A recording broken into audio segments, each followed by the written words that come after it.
শিউলি ফুলের সুবাস, নীল আকাশে সাদা মেঘের ফেলা আর শরতের কোমল আলো। ঋতুবৈচিত্র্যময় বাংলার রূপলাবণ্যে অনন্য এই শরৎ ঋতুকে নগরবাসীর কাছে তুলে ধরতেই ঢাকা বিশ্ববিদ্যালয় চারুকলা অনুষদের বকুলতলায় অনুষ্ঠিত হলো শরৎ উৎসব।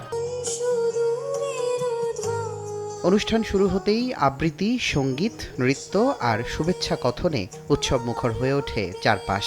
এ যেন শুধু একটি আয়োজন নয়, ঋতুর সৌন্দর্যকে উপলব্ধির এক সম্মিলিত প্রয়াস। আয়োজক পর্ষদের আহ্বায়ক জানান, শরতের রূপ, গন্ধ ও অনুভূতির সঙ্গে নগরবাসীকে পরিচয় করাতেই নেওয়া হয়েছে এমন উদ্যোগ।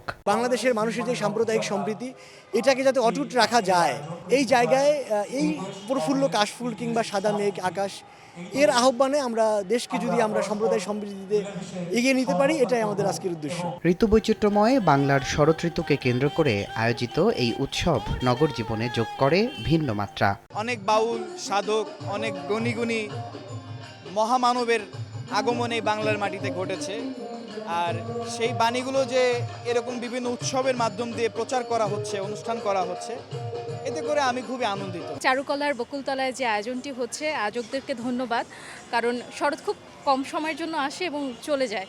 আমাদের তো শরৎ ঋতুর দেশ। এই যে বৃষ্টি স্নাত যে আকাশটা এবং ফাঁক দিয়ে যে গোলে রোদ পড়ছে, সেই রোদ যেন ধরতে ইচ্ছা করে, একদম সোনালী রোদ। নগরবাসী শুধু প্রকৃতির রূপ নয়, তার অন্তর্নিহিত সৌন্দর্যও উপলব্ধি করুক, এমনটিই চান আয়োজক পর্ষদ। শরতের যে আবহাওয়াটা সবচেয়ে সুন্দরভাবে পাওয়া যায়, সেটা উপলব্ধি করার মতো আমাদের নাগরিক চৈতন্য তৈরি হোক।